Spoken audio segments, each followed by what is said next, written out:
Bonjour et bienvenue. Alors aujourd'hui, on va faire un tirage sentimental qui m'est inspiré par l'oracle des Médéors.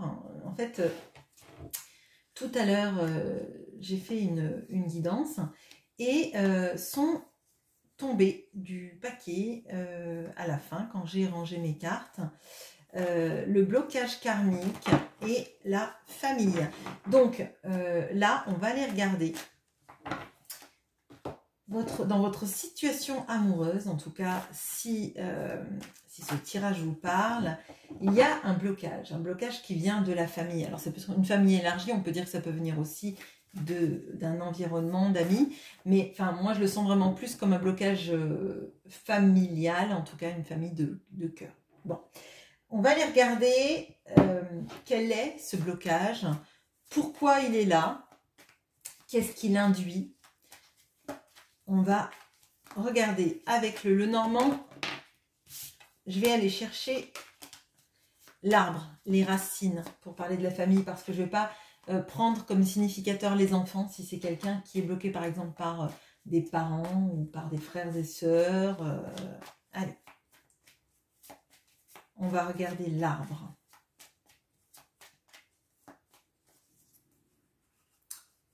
Excusez-moi si vous entendez mon ventre gargouiller.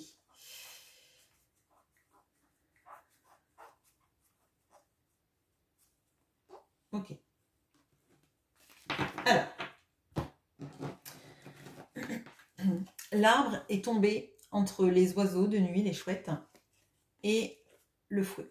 Donc effectivement, il y a un blocage, déjà un blocage vis-à-vis des communications. On a quelqu'un vis-à-vis de vous qui ne vous dit pas tout ce qu'il ou elle a sur le cœur, qui ne vous dit même pas ce qui se passe dans sa vie et à quel point, en fait, son entourage, je pourrais dire est toxique, parce qu'avec le fouet, on a vraiment cette idée-là. Il y a des disputes, il y a aussi cette sensation d'être un peu mené à la baguette, d'être un peu drivé et mis, alors je vais dire mis sous cloche, comme si en fait cette famille, cet entourage le poussait à faire ce qui les intéresse et pas ce qui est bien pour la personne de votre cœur. Elle ne peut pas vous parler comme elle le voudrait, elle ne peut pas s'exprimer, enfin elle ne peut pas. Ça ne veut pas dire que ces personnes prennent son téléphone, ça veut dire surtout qu'il y a une sorte de conditionnement et de... peut-être que cette personne même se sent épiée. Avec le fouet, là, on peut avoir cette notion-là de se sentir un peu esclave hein, d'une famille, un petit peu... oui, mis au pas, hein, je le ressens comme ça. Alors, qu'est-ce qu'on peut me dire sur l'attitude de cette famille vis-à-vis de la personne de votre cœur?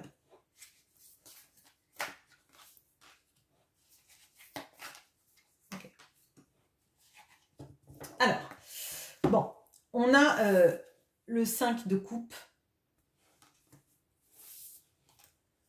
On a le 9 de bâton. On a le 10 de denier. Bon, alors, cette famille, elle est intéressée, on va le dire tout de suite, c'est sous le fouet en plus, elle est intéressée par l'argent, par un bien-être financier, par une certaine opulence. Hein.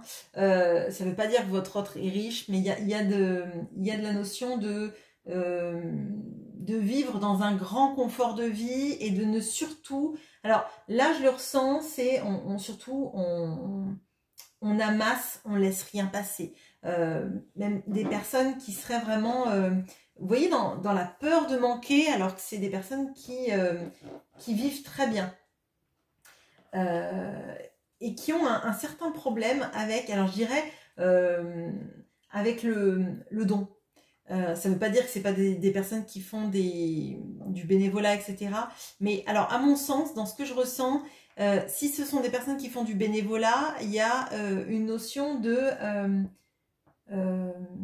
donner vraiment avec parcimonie. Alors, tous les dons sont bien, hein, ce n'est pas une notion de valeur du don, mais c'est plutôt, je le ressens, on laisse pas trop s'échapper l'argent, Un peu comme la chanson de Jacques Brel, excusez-moi, c'est très récent ça aussi, ces gens-là, ils comptent, vous voyez, enfin, il y a cette phrase-là, ils comptent, et cette grand-mère qu'on attend qu'elle crève vu que c'est elle qui a l'oseille, etc. Vous voyez, enfin, je ressens vraiment le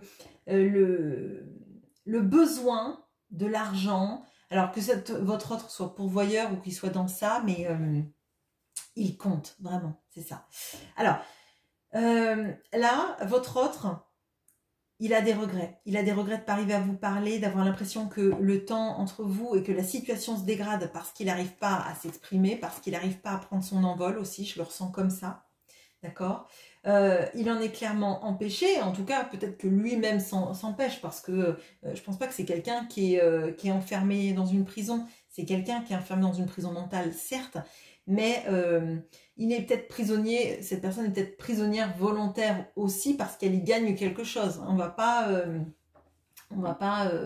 non plus l'absoudre de toute velléité de gagner de l'argent et d'avoir un confort de vie. Hein. Bon.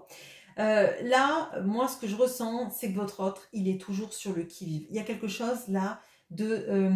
je vous ai dit de se sentir épié, mais c'est ce que je ressens, parce qu'avec le 9 de bâton, vous voyez, là, en l'occurrence, c'est quelqu'un qui fait du skate. Il est dans cette grande rangée de réverbères, donc il voit au loin ce qui se passe devant lui. Mais sur les côtés, on dirait qu'il est sur le qui-vive. Il a peur d'avancer... il avance vraiment avec parcimonie, avec sa lampe torche. Il y a une sorte de crainte d'avancer, de sortir des sentiers battus. Bon, ok. Qu'est-ce qu'on peut me dire de plus avec l'oracle du miroir sur cette situation? Je l'ai mis à l'envers. Oh. Bah, bon. Alors, on a l'enfermement. Je ne le lis pas à l'envers, hein, donc... on a la naissance, on a l'argent qui revient sur la même ligne que le 10 de denier et le fouet. Bon, alors clairement, et l'enfermement, il vient avec le 5 de coupe et avec les oiseaux. Je vous ai dit, cette personne, elle n'arrive pas à communiquer ce qu'elle a vraiment à l'intérieur. Elle garde pour elle cette sensation d'isolement qu'elle a, tous ces regrets qu'elle a et cette peur de voir que finalement votre relation va être gâchée parce qu'elle n'arrive pas à s'exprimer, qu'elle n'arrive pas à sortir de son schéma. Hein. Donc là, pour moi, il y a vraiment de ça.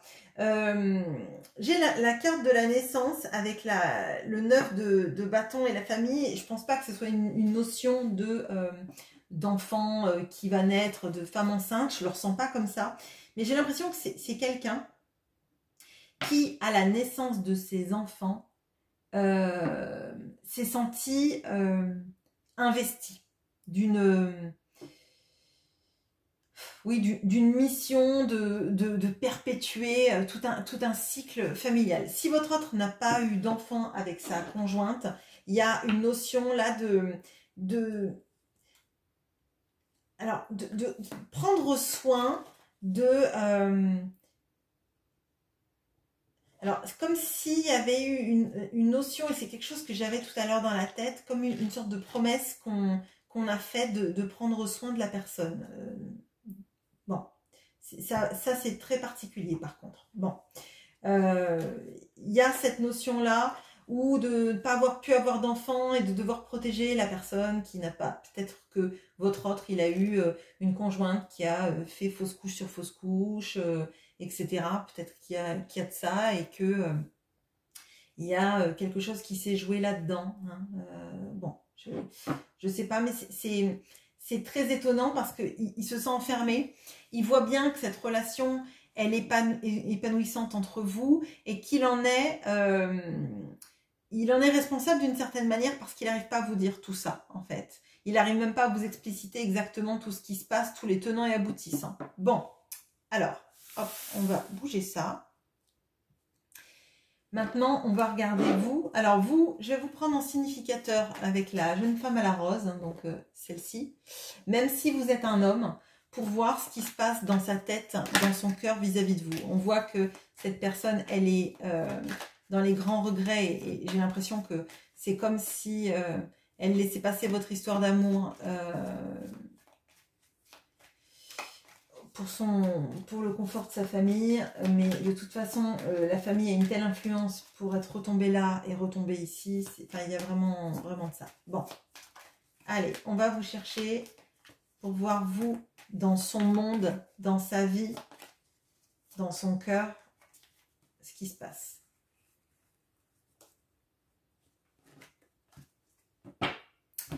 Ok, alors, on a les trèfles, on a vous, on a la faux. Ok, bon, là c'est une période un peu compliquée, un peu, je dirais, j'ai l'impression un peu charnière, où en fait il y a un entre-deux. Soit cette personne, elle s'accroche à sa chance en se disant, mais c'est une chance qui est, c'est pas l'étoile, hein, c'est un trèfle. Donc le trèfle, c'est une petite chance. Je crois que dans sa tête, elle se dit qu'il y a une petite chance qu'entre vous, ça s'arrange, qu'elle puisse faire des choses. Et que si ça marche pas, par contre, vous allez la laisser. Hein. Pour moi, c'est pas quelqu'un qui coupe dans le sens de vous laisser, c'est plutôt quelqu'un qui a fait pourrir la situation et qui a fait en sorte que vous êtes à deux doigts de la quitter ou que vous venez de la quitter et elle espère qu'il y a une petite chance de rattraper les choses. Mais c'est pas l'étoile, c'est pas c'est pas le vœu qu'on implore. Hein. C'est il y a peut-être une petite chance qu'on arrive à s'en sortir de notre relation, mais pour moi, comme elle ne met pas d'action, ça va être compliqué. Bon, alors, qu'est-ce qu'on peut me dire de plus justement sur vous, dans son cœur? Ouais, bon. Ok. Ok. Ok, bon. Alors, on a le 2 d'épée qui va être extrêmement parlant, si vous voyez bien. C'est une petite fille qui est dans sa tête scindée en deux. Une main tient papa, une main tient maman. On a le 5 d'épée qui... je vais l'expliciter. Et on a le diable. Et vous voyez, c'est une personne qui est retenue à une autre, qui est pleine d'addiction. C'est une chaîne invisible. Ok, bon, alors. Bon, clairement, cette personne, elle est dans le 2 d'épée, dans le 5 d'épée, dans le diable. Je comprends pourquoi elle ne fait rien. Je vous ai dit, cette personne, effectivement, il y a un blocage qui est fait par sa famille et par le blocage qu'elle fait elle-même vis-à-vis d'un conflit de loyauté qu'elle a vis-à-vis de sa famille. Bon, clairement. C'est quelqu'un qui n'arrive pas à prendre une décision parce que on l'a fait culpabiliser. Alors, ça ne veut pas dire que les autres sont au courant. Hein. C'est qu'on verrouille en fait toute sensation et toute velléité de départ de l'autre, hein, en lui faisant comprendre que sans lui, les enfants seraient malheureux. Si les enfants sont grands, c'est la famille va penser, si jamais un jour tu partais, penserait que tu es un immonde personnage, etc., etc. Là, il y a quelqu'un qui a perdu totalement son pouvoir, qui se laisse clairement guider par ce qu'on lui dit de faire. Avec le diable et le fouet, c'est ça en fait. Votre autre n'a aucune velléité à sortir d'une situation, n'a aucune velléité à reprendre son pouvoir et n'a aucune velléité, là en l'occurrence, de se mettre en action pour sauver votre relation. Là, on a plutôt une mentalité... alors le mot est pas joli, c'est pas celui-là que je vais employer. N'a aucune velléité, comment je pourrais vous le dire? Parce que là, j'ai des mots très jugeants qui viennent, et j'ai pas du tout envie de faire ça. Je pense que votre hôte, il est vraiment là. Là, il y a un manque de pouvoir personnel, d'avoir l'impression qu'on va faire du mal à tout le monde, qu'on est... oui, l'ignoble, le personnage de l'histoire, si on décide d'avoir quelconque envie de s'échapper, et que finalement, le mieux, ce serait que vous alliez vers quelqu'un qui vaut plus le coup. Alors, là, vous pouvez me dire, bah ouais, bah c'est hyper lâche de dire ça, finalement, il préfère que je parte plutôt que sauver notre relation. Je crois qu'en fait, pour lui, il est déjà perdu, en fait. Vous voyez, c'est... Alors, c'est comme, en fait, s'il avait l'impression d'être une âme damnée, d'être quelqu'un oui, on a le diable, on a la personne qui va faire tellement de mal autour d'elle que finalement, c'est pas quelqu'un de bien, c'est quelqu'un qui se sent dépossédé de toutes belles énergies. Bon, qu'est-ce qu'on peut me dire de plus, du coup, même si là, je pense que c'est très très clair, sur vous.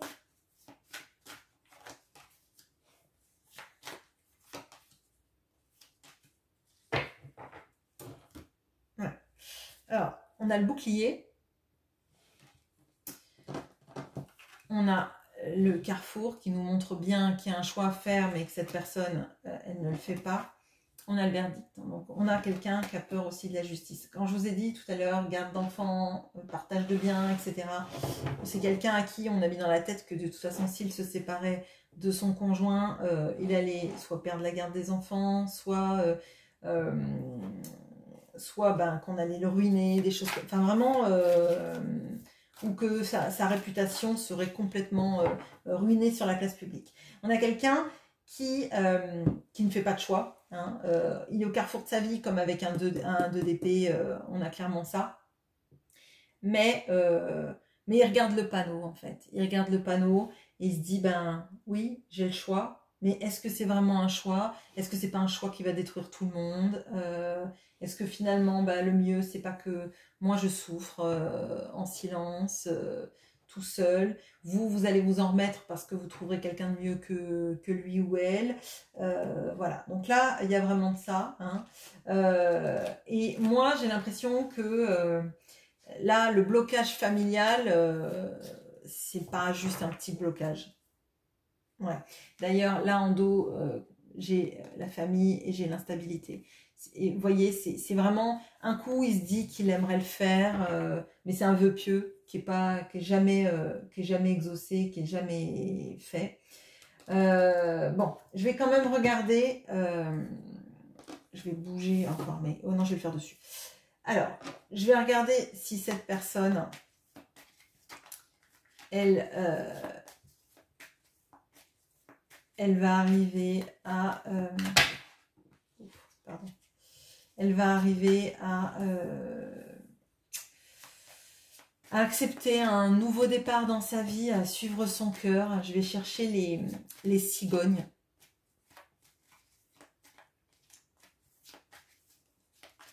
Allez.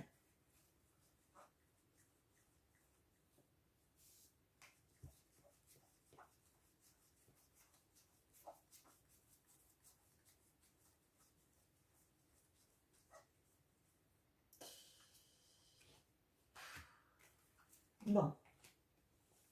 On a les jardins, on a les cigognes, on a la croix. Bon.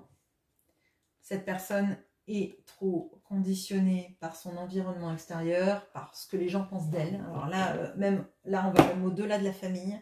Là, avec les jardins, on a carrément l'entourage, la communauté, les voisins, la ville. Alors, encore plus si cette personne est une personne publique, hein, ou une personne qui... quand je dis une personne publique, ça peut être votre boulanger. Hein, enfin, je veux dire...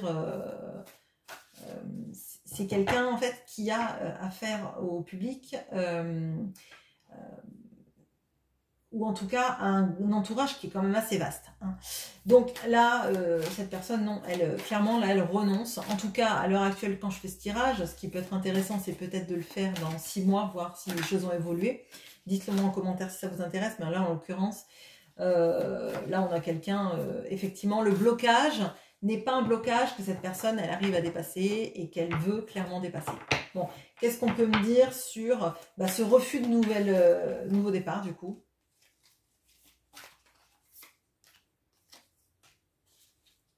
Ok. Alors,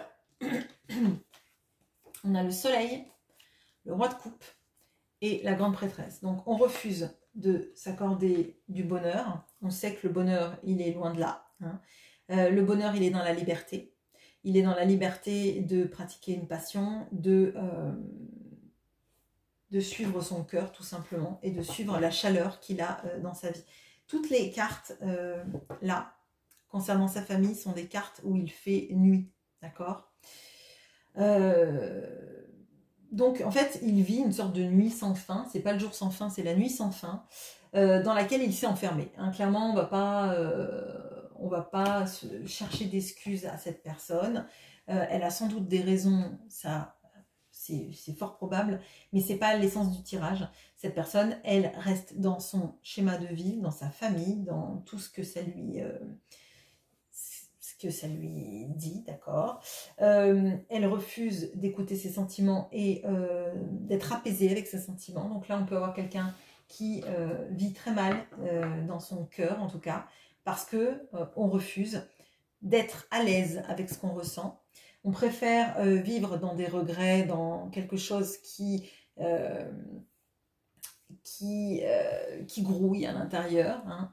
Les sentiments qu'on n'a pas vécus, de se dire qu'on aurait pu faire ci, qu'on aurait pu faire ça, mais comme on pose rien dans le présent et dans le futur, finalement on n'est pas à l'aise avec ce qu'on ressent, on n'est pas à l'aise avec l'idée d'attirer à soi le soleil et le bonheur, hein. Donc déjà c'est particulier. C'est quelqu'un qui lutte contre toutes ses intuitions, qui a décidé de faire une croix sur ses intuitions. Donc là, moi je serais pas étonnée qu'on ait quelqu'un qui puisse avoir des synchronicités, qui sache très bien que le bonheur, il est auprès de vous. Mais c'est... Ah, j'ai une chanson dans la tête, c'est « Toi, mon cœur, reste à ta place, il ne faut pas... Toi, mon cœur, reste à ta place, il ne faut pas que tu saches rester encore amoureux, me rendrait si malheureux. » Ah, je l'ai pas. J'ai pas le titre de la chanson. Et je sais même pas qui chante. Bon, bah si vous le savez, si ça vous parle, je veux bien que vous me le disiez. Bon, potentiellement, le temps que vous me le disiez, ça va m'avoir traumatisé toute la journée, mais... bon, je sais pas. J'ai juste ça. Cet amour est mort à jamais. Je me demande si c'est pas... Johnny Hallyday, mais alors du coup, quelle chanson? J'en ai aucune idée. Et puis je connais pas quand même beaucoup de chansons de Johnny Hallyday. Bon, bah excusez-moi. Bon, si vous le savez. Bon, qu'est-ce qu'on peut me dire du coup sur cette, pas sur cette chanson, mais sur ça, sur ce refus. Ouais, bon, l'instabilité qui revient. Ok, bon, alors, génial. On a l'instabilité, on a la fatalité et on a l'amitié. Donc, en fait, c'est quelqu'un qui préfère rester dans l'instabilité de sa vie parce qu'il a connu que ça et que toute sa vie, il a été funambule dans sa vie. Donc, à se laisser guider dans tous les... par tout le monde en fait, et en fait il vit ça comme une fatalité qu'il accepte, hein. Il accepte de plus être heureux dans sa vie. Bon, on aurait pu avoir un magnifique 8 d'épée dans le sabotage total. Ce qui compte, c'est plutôt ce que l'entourage pense, de prendre soin de l'entourage, et puis lui ou elle, si elle est malheureuse, bah tant pis, cette personne l'a accepté. Donc clairement c'est quelqu'un qui va préférer vivre dans les regrets de ce que vous auriez pu vivre, et là, je suis désolée, mais de se victimiser, mais dans le sens plutôt de, ben voilà, ben, c'est comme ça, et voilà, toi mon cœur, reste à ta place, hein, et c'est vraiment ça. Rester encore amoureux me rendrait si malheureux, et c'est vraiment, vraiment ça. Donc c'est quelqu'un qui par contre restera amoureux de vous, mais ne vivra rien, ne restera dans sa famille, dans ses blocages, dans ce que les gens pensent d'elle.